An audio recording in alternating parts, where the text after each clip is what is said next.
Сәлем достар, бүгін сіздерге етті асқабақты бәліштің рецептісін жасап көрсетемін. Видеоны соңына дейін көріп, каналыма тіркеліп, қоңыраушаны басып қоюды ұмытпаңыздар.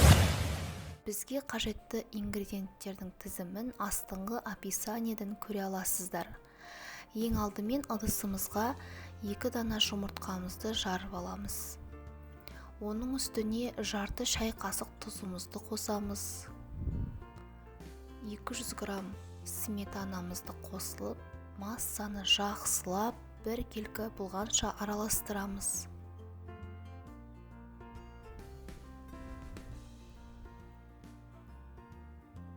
Массамыздың үстіне ерітілген сары майымызды қосамыз.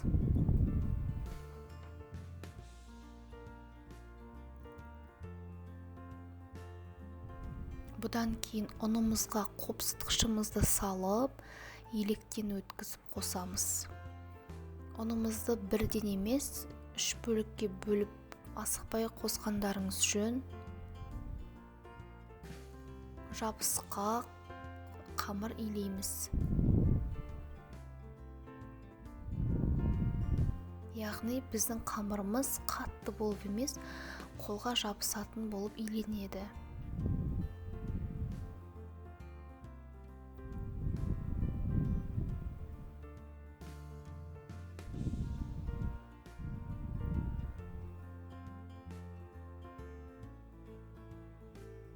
Иленген қамырымызды салафанға немесе пищевой пленкаға орап, тоңазытқышқа 35-40 минутқа қойып қоямыз. Енді салмамызды дайындаймыз. Ол үшін тартылған етімізді, болмаса ұсақталып туралған етті баяу отта қыздырамыз. Үстіне пиязымызды ұсақтап, кубик тәріздес етіп тураймыз. Мен картоп қостым, қалауларыңыз бойынша қоспауларыңызға болады.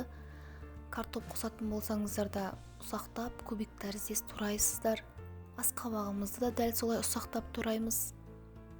Барлығын араластырып, татымына қарай тұзымызды және де бұрышымызды саламыз.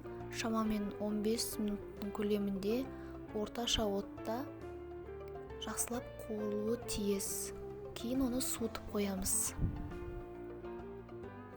Біздің қамырымыз дайын. Ортасынан бөліп, астыңғы қамырды жаюға кірісеміз.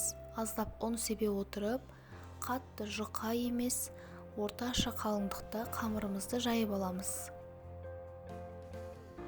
Қамырымыздың формасын өз қалауларыңыз бойынша 4 бұрышты, тік 4 бұрышты, дөңгелек етіп жайсаңыздар болады.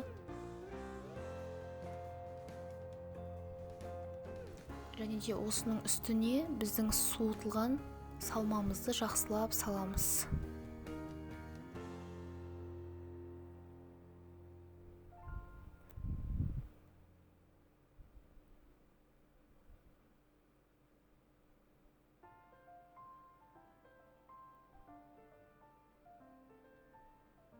Енді қамырымыздың үстіңгі бөлігін жайып аламыз. Дәл солай етіп жаясыздар. Астыңғы қамырды жайғандай, енді оны үстінен қаптап, жан-жағын өріп арқылы немесе бүру арқылы жан-жағына шығып кетпейтіндей етіп түйіп тастайсыздар.